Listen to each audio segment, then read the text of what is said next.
नमस्कार, मैं दिनेश खत्री आपके सामने कक्षा सप्तम की पाठ्य पुस्तक संस्कृत रुचिरा भाग 2 का पाठ क्रमांक 1 सुभाषितानी लेकर आपके सामने प्रस्तुत हूँ, जिसमें हम कुछ सुभाषित यानी पढ़ेंगे, उनका हिंदी अनुवाद करेंगे। तो आप सभी ध्यान रखें, पेन या पेंसिल अपने पास रखें। जिन शब्दों के अर्थ मेरे द्वारा बताए जाते हैं उन्हें आप लिखें, ताकि आपको स्वयं ही हिंदी अनुवाद करने में कठिनाई न हो। तो हम आज पहला पाठ सुभाषितानी प्रारंभ करते हैं। श्लोक लिखे हुए इसमें कुछ। वैसे ही सुभाषितानी शब्द दो शब्दों से मिलकर बना है, सुधन भास। सु का मतलब होता है मधुर, मीठे, और भास का अर्थ होता है वचन। तो सुभाषितानी का अर्थ हो गया, सुभाषित का अर्थ हो गया मीठे वचन। तो ये सारे वचन जो है वो मीठे वचन है, मधुर वचन है, जिन्हें हमें ध्यान में रखना चाहिए, पालन करना चाहिए। तो हम अब प्रारंभ करते हैं अपना पाठ। आप सभी बुक में देखें, और यहाँ मैंने बोर्ड पे भी सब लिख रखा है, ध्यान दें। पहला श्लोक है, पृथ्व्याम त्रीणी रत्नानि जलम अनम सुभाषितम। ठीक है ना, ध्यान रखिए। पृथ्व्याम त्रीणी रत्नानि जलम अनम सुभाषितम। देखिए यहाँ मैंने बोला है जलम अनम, यानी यहाँ जलम है और अनम दो शब्द है। ठीक है, जल और अन्न, पानी और जो खाते हैं अपन अन्न, उसके बारे में बात हुई। ठीक है, देखिए पृथ्व्याम त्रीणी रत्नानि। पृथ्व्याम यानी पृथ्वी पर, पृथ्व्याम का हो गया पृथ्वी पर। अब पृथ्वी पर क्यों आया है? तो जो पृथ्वी शब्द के रूप है उसकी ये सप्तमी विभक्ति है, सप्तमी विभक्ति एक वचन, तो यह होगा पृथ्वी पर। ठीक है, पृथ्वी पर 3 रत्न है। त्रीणी यानी 3 संख्या में, और रत्नानी यानी रत्न। अब यह त्रीणी क्यों आया है? तो ये भी रत्न जो शब्द है वो नपुंसकलिंग शब्द है, तो नपुंसकलिंग के साथ त्रीणी है। ठीक है ना, पुल्लिंग होता तो त्रय आता, स्त्रीलिंग होता तो तिस्र आता, नपुंसकलिंग है तो त्रीणी है। तो यहाँ है त्रीणी रत्नानि, यानी पृथ्वी पर 3 रत्न है। ठीक है ना, वैसे बहुत सारे बताए गए हैं, लेकिन अमूल्य रूप से जो ये सुभाषितानी आपको कह रही है, तो इस पृथ्वी पर 3 रत्न है। जलम अनम सुभाषितम। वो 3 रत्न कौन से? उनके नाम है जल यानी पानी। पानी जो इस पृथ्वी पे है सबसे कीमती है, सबसे अमूल्य है। अन्न, हम जो भोजन करते हैं, अन्न दाना होता है जो अनाज का, वो अन्न बड़ा कीमती है। और सुभाषित मतलब मीठी वाणी, मधुर वचन, ये तीनों चीजें जो पृथ्वी पर मिलती है, ये बड़ी मुश्किल से मिलने वाली चीजें, अमूल्य चीजें, इसलिए इसको अपन ने क्या बताया यहाँ पर? प्रमुख रत्न बताया है। ठीक है, पृथ्वी पर 3 रत्न है, जल, अन्न और मीठी वाणी। दूसरे में क्या कहा है? मूढ़े पाषाण खंडेषु रत्न संज्ञा विधीयते। अब देखिए, मूढ़े का मतलब होता है मूर्ख लोग, जो मूर्ख है, जिनमें ज्ञान नहीं, तो मूर्ख लोगों द्वारा, या द्वितीय विभक्ति इसलिए क्या आएगा? द्वारा, मूर्खों द्वारा। इसका अर्थ है मूर्खों द्वारा। ठीक है, तो मूर्खों द्वारा पाषाण खंडेषु, पाषाण कहते हैं पत्थर को, उसको बोलते हैं पत्थर। तो पाषाण खंडेषु यानी पत्थर के टुकड़ों में, इसके टुकड़ों में है पत्थर के टुकड़ों में, मूर्खों द्वारा पत्थर के टुकड़ों में रत्न संज्ञा विधीयते, यानी उन पत्थरों के टुकड़ों को रत्न ऐसा नाम दिया गया। संज्ञा मतलब नाम देना, तो रत्न ऐसा नाम दिया गया। किन लोगों के द्वारा? मूर्खों द्वारा। ठीक है ना, वापस देख लें एक बार पूरा, अच्छे से ध्यान रखें, बढ़िया से होके याद भी रखें ऐसे। पृथ्व्याम त्रीणी रत्नानि, पृथ्वी पर 3 रत्न है। जलम अनम सुभाषितम, जल, अन्न और मीठी वाणी, मधुर वचन। मूढ़े पाषाण खंडेषु रत्न संज्ञा विधीयते। लेकिन मूर्ख लोगों द्वारा क्या किया जाता है? मूर्ख लोगों द्वारा पत्थर के टुकड़ों में रत्नों की संज्ञा दी जाती है, रत्नों का नाम दिया जाता है। यानी वो लोग हीरा, पन्ना, मोती, उसे ही बोलते हैं रत्न, लेकिन वास्तविक रूप से रत्न क्या है? जल, अन्न और मधुर वचन। तो ये आपके हो गया पहला सूत्र। फिर दूसरे का, दूसरा क्या कहना है? सत्येन धार्यते पृथ्वी, सत्येन तीसरी विभक्ति, सत्य के द्वारा, सत्य से, ठीक है, इसका अर्थ हो जाएगा सत्य के द्वारा या सत्य से। धार्यते यानी धारण करती है, धारण की जाती है, धारण की गई है, पृथ्वी यानी पृथ्वी, ठीक है, सत्य से पृथ्वी धारण की जाती है या सत्य से पृथ्वी धारण करती है। सत्येन तपते रवि, सत्य से तपते यानी जलता है, रवि यानी सूर्य, तो सत्य से सूर्य जलता है यानी वो गर्म होता है, तो सत्य से होता है, सत्य में बड़ी ताकत है।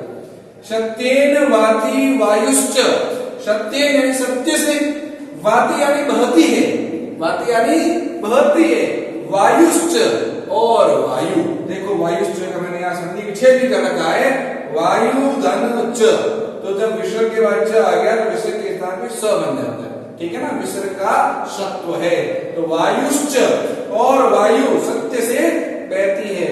सर्वम सत्ये प्रतिष्ठितम, सब कुछ, सर्वम यानी सभी, जो कुछ है वो सब, सत्य यानी सत्य में, प्रतिष्ठितम यानी स्थित है, यानी सत्य में सब कुछ समाया हुआ है, सत्य ही बोलना चाहिए, सत्य का पालन करना चाहिए। वापस देखिए, सत्येन धार्यते पृथ्वी, सत्य से पृथ्वी धारण करती है, सत्येन तपते रवि, सत्य से सूर्य जलता है, सत्येन वाति वायुश्च, सत्य से वायु बहती है, सर्वम सत्ये प्रतिष्ठितम, सब कुछ सत्य में स्थित है। देखिए वाति का बहती है, लिखते रहे आप लोग भी, प्रतिष्ठितम यानी स्थित है, तपते यानी जलता है, धारते मतलब धारण करता है या धारण की जाती है। ध्यान रखिए शब्दार्थ में भी आपको ये मिल जाएंगे, मैंने कहा ये शब्दार्थ वहां आपको ये बहुत चीजें मिल जाएगी, लेकिन जो नहीं मिल रही है उसको आप पेंसिल से लिखते हैं, ठीक है ना। दो हो गए, तो तीसरे श्लोक की तरफ चलते हैं। तीसरा श्लोक क्या है, दाने तपसी सौरेच, दाने यानी दान में, किसी को अपन दान करते हैं ना, डोनेशन वही दान, दान में, तपसी तपस्या में, शौर्य वीरता में, ठीक है ना, बहादुरी में, च और विज्ञाने, विज्ञान में मतलब तरह तरह की खोज करने में, विनय विनम्रता में, नए, नए का मतलब होता है नीतियां, नई प्रकार की बातें, उन नीतियों में, विस्मयो यानी आश्चर्य, न यानी नहीं, ही यानी निश्चित ही यानी निश्चित ही, कर्तव्य यानी करना चाहिए, बहुरत्न यानी बहुत सारे रत्न, वसुंधरा यानी पृथ्वी, ठीक है ना, वसुंधरा है वो बोलते हैं पृथ्वी, और नए के लिए आप देखो नीति, विस्मय यानी आश्चर्य, और कर्तव्य यानी करना चाहिए। अब देखिए पूरे का अनुवाद ध्यान रखें, ठीक है ना, अच्छे से। दाने तपसी शौर्य च विज्ञाने विनय नय, यानी दान में, तपस्या में, शौर्य में, विज्ञान में, विनम्रता में, नवीन नीतियों में, विस्मयो नहीं, निश्चित रूप से आश्चर्य नहीं करना चाहिए, न आया है, नहीं करना चाहिए, यानी कोई यदि कोई दान करता है तो उस पर आप आश्चर्य मत करो, कोई तपस्या में नहीं है उस पर भी आश्चर्य मत करो, शौर्य कोई वीरता दिखाता है उस पर भी आश्चर्य करने की आवश्यकता नहीं है, विज्ञान नई खोजों में विज्ञान के बारे में कोई चीज होती है उस पर आश्चर्य करने की जरूरत नहीं है, विनय कोई नम्रता से पेश आता है, आपके साथ अच्छा व्यवहार करता है नम्रता के साथ, तो उस पर भी आश्चर्य करने की जरूरत नहीं है। नए और नई नीतियों के प्रतिपादन में कोई नई नीतियां प्रारंभ होती है तो उसमें भी आश्चर्य करने की जरूरत नहीं है। क्यों नहीं करना है? क्योंकि सरकार बहु रत्ना वसुंधरे, क्योंकि इस पृथ्वी पर ऐसे बहुत सारे रत्न है, यानी आश्चर्य करने की चीजें नहीं है, ये सारी चीजें होती रहती है, इसलिए इस पर आश्चर्य करने की आवश्यकता नहीं है, ठीक है ना। हो गया ये, एक बार फिर से देखना है, चलो देखते हैं। दाने तपसी शौर्ये च विज्ञाने विनय विस्मय नहीं कर्तव्यो बहु रत्ना वसुंधरा, दान में, तपस्या में, शौर्य में, विज्ञान में, नम्रता में, नीतियों में, निश्चित रूप से आश्चर्य नहीं करना चाहिए। देखो ही है ना, नहीं नहीं है, न यानी नहीं है, ही यानी निश्चित रूप से अव्यय शब्द है, ध्यान रखें इसका अर्थ होता है निश्चित रूप से। तो आश्चर्य नहीं करना चाहिए, क्यों नहीं करना चाहिए? क्योंकि इस पृथ्वी पर बहुत सारे रत्न है, इसमें आश्चर्य करने की आवश्यकता नहीं। ठीक है, देखिए अगला है चौथा श्लोक। क्या कह रहे चौथे श्लोक में देखें, सद्भिरेव सहासित सद्भि कुर्वित संगति। वापस देखिए, सद्भिरेव सहासित सद्भि कुर्वित संगति। वापस देखो यहाँ सद्भिरेव के लिए मैंने संधि विच्छेद कर रखा है, सद्भि धन एव, ठीक है ना, सद्भि धन एव विसर्ग है, विसर्ग के बाद में स्वर आया है, तो इस विसर्ग का र हो गया और ये स्वर की जो मात्रा बनती है र पे लग जाती है। ठीक है, विसर्ग का रुत्व कहलाता है। ये क्या कहलाता है? ये विसर्ग का रुत्व, संधि विच्छेद है, संधि का नाम है विसर्ग का रुत्व। ठीक है, फिर है सद्भि की बात करते हैं। सद्भि, सद्भि मतलब होता है सज्जन, अच्छे लोग जो होते हैं वो सज्जन लोग, ठीक है ना, सज्जन।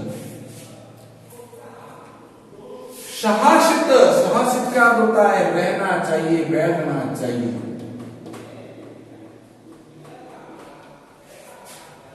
सद्भि वापस वही सज्जन, कुर्वित यानी करनी चाहिए या करना चाहिए, जैसा अर्थ होगा वाक्य में वैसे बदल देंगे। संगति यानी संगति, संगति समझते हैं ना, साथ में उठना बैठना रहना व्यवहार करना, वो संगति होती है। तो यहाँ क्या है, सद्भिरेव सहासित सद्भि कुर्वित संगति, यानी सज्जन लोगों के साथ ही, इन लोगों के साथ, सज्जन लोगों के साथ ही सहासित यानी रहना चाहिए, यानी अच्छे लोग व्यवहारिक लोग जो होते हैं, सज्जन पुरुष होते हैं, उनके साथ रहना चाहिए। सद्भि कुर्वित संगति, सज्जन लोगों की संगति करनी चाहिए, उनके संग सभी कार्य करने चाहिए। ठीक है, फिर लिखा है सद्भिर विवादम मैत्रींच। अब देखो सद्भि यानी सज्जन लोग के साथ, विवाद, विवाद का मतलब तर्क वितर्क करना है, झगड़ा करना नहीं है, तर्क वितर्क करना मतलब कोई ज्ञान की बात है या कुछ समझना हो तो उससे तर्क वितर्क करना चाहिए।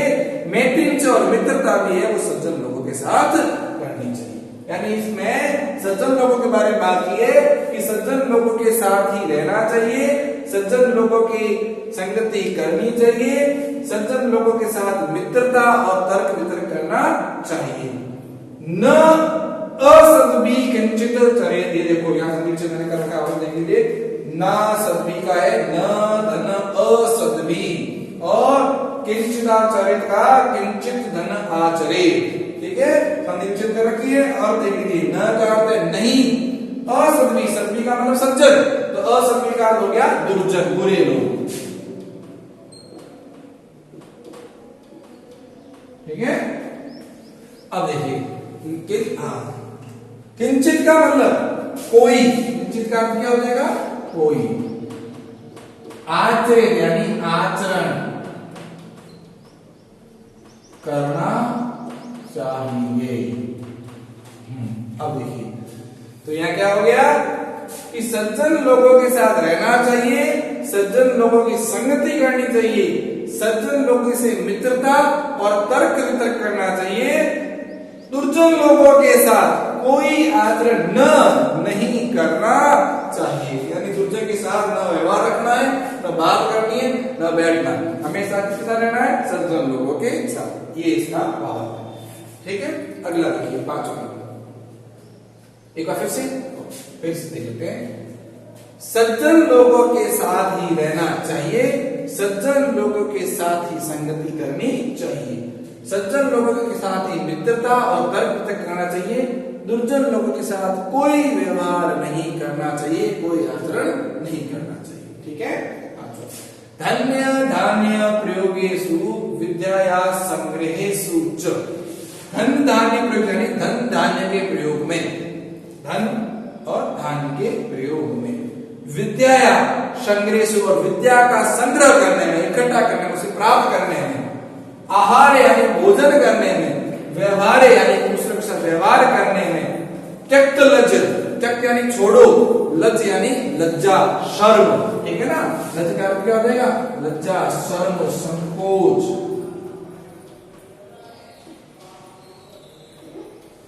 त्यक्त यानी त्यागो, त्यागना, छोड़ो। ठीक है, देखिए क्या कह रहा है वह कि धन्य धान्य के प्रयोग में, विद्या के संग्रह में, आहार में, व्यवहार में जो संकोच छोड़ देता है, लज्जा को त्याग देता है, वह संसार में सुखी होता है या सुखी हो। ठीक है ना, यानी आपको धन धान्य का प्रयोग करते समय, विद्या प्राप्त करते समय, भोजन करते समय और व्यवहार करते समय कभी भी संकोच नहीं करना चाहिए। वैसे भी आपको पता ही है, अपन कहीं जाते हैं खाना खाने बैठते कहते हैं ना, अरे शर्म मत करो, खाना को अपना ही कर समझो। तो यानी आपने शर्म किया, संकोच किया, तो आप भूखे रह जाओगे। इसलिए भोजन में कभी लज्जा नहीं करनी चाहिए, संकोच नहीं करना चाहिए। ठीक है, अगला देखिए अंतिम पद इस पाठ का, क्षमा वशीकृति लोके, क्षमा वशी कीर्ति। ठीक है ना, क्षमा वशी कीर्ति लोके है यहाँ। ठीक है, क्षमा वशी कीर्ति लोके, यानी क्षमा वशी कृति, क्षमा है वो वशीकरण है, माफी, किसी को माफ करना, माफी मांगना, ये क्या है, वशीकरण है, सामने वाले को वश में कर सकती है। लोके, इस संसार में, यानी इस संसार में सबसे बड़ा वशीकरण है वो क्या, क्षमा। आपने कभी गलती कर दी, आप किसी कहते हैं ना सॉरी, माफ कर दो, तो वो सामने वाले पे प्रभाव डालती है और वो आपके वश में हो जाता है, आपको माफ भी कर सकता है। तो क्षमा है इस संसार में सबसे बड़ा वशीकरण है। क्षमा कीम न साध्यते, क्षमा क्या सिद्ध नहीं कर सकती, यानी क्षमा से आप कोई भी कार्य पूरा कर सकते हैं।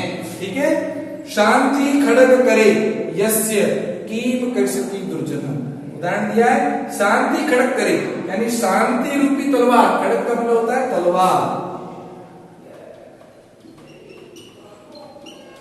और करे का अर्थ है हाथ में।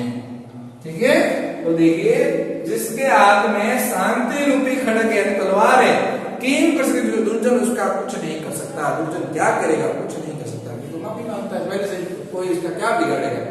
यदि आप शांत रहते हो, झगड़ा बड़ा हो रहा है, कोई बुरा व्यक्ति आपको आप सब कह रहा, चुप हो, शांत हो, तो वो आपका कुछ नहीं बिगाड़ सकता। देखा, फिर से देख लीजिए इसको कि इस संसार में क्षमा सबसे बड़ा वशीकरण है। क्षमा की, क्षमा से क्या सिद्ध नहीं होता है, क्षमा के द्वारा अपन सब चीजें सिद्ध कर सकते हैं, साध सकते हैं। जिस मनुष्य के हाथ में शांति रूपी, जिस मनुष्य के हाथ में शांति रूपी तलवार है, दुर्जन उसका क्या करेगा, अर्थात दुर्जन उसका कुछ नहीं बिगाड़ सकता। तो ये 6 पद थे, इसमें मैंने देखो इसका सुनिश्चित कर रखा है यहाँ पर, क्षमा वशी कीर्ति लोके, क्षमा वशी कृति विसर्ग धन लोके, विसर्ग के स्थान में क्या बन रहा है, र, तो ये भी है विसर्ग का ऋतु। ठीक है, तो ये अपने 6 पद्य पढ़े हैं, इनके अनुवाद में ज्ञान अच्छे से ध्यान रखें। एक बार मैं सबके अनुवाद सुना देता हूँ। पहला है, पृथ्वी पर 3 रत्न है, जल, अन्न और मधुर वाणी। मूर्खों द्वारा पत्थर के टुकड़ों में रत्नों की संज्ञा दी जाती है। सत्य से ही पृथ्वी धारण करती है, सत्य से ही सूर्य जलता है, सत्य से ही वायु बहती है, सब कुछ सत्य में ही स्थित है। दान में, तपस्या में, वीरता में, विज्ञान में, विनम्रता में और नई नीतियों में निश्चित रूप से आश्चर्य नहीं करना चाहिए। बस इस धरती पर बहुत सारे ऐसे रत्न हैं। सज्जन लोगों के साथ ही रहना चाहिए, सज्जन लोगों के साथ ही संगति करनी चाहिए, सज्जन लोगों के साथ तर्क करना चाहिए, उनसे ही मित्रता करनी चाहिए। दुर्जन लोगों के साथ कोई भी व्यवहार या कोई भी आचरण नहीं करना चाहिए। धन धान्य के प्रयोग में, विद्या के संग्रह में, आहार में, व्यवहार में जो लज्जा है, शर्म को त्याग देता है, वह सुखी होता है, वो सुखी। इस संसार में क्षमा सबसे बड़ा वशीकरण है। क्षमा से क्या सिद्ध नहीं होता है, जिस मनुष्य के हाथ में शांति रूपी तलवार है, दुर्जन उसका क्या करेगा, अर्थात उसका कुछ भी नहीं बिगाड़ सकता है। तो इस प्रकार हमारे ये 6 पद इस पाठ के जो थे हमने किए, इसे आप कॉपी में नोट करें, ध्यान रखें और पढ़ें, और नेक्स्ट या अगले कड़ी में हम इसके अभ्यास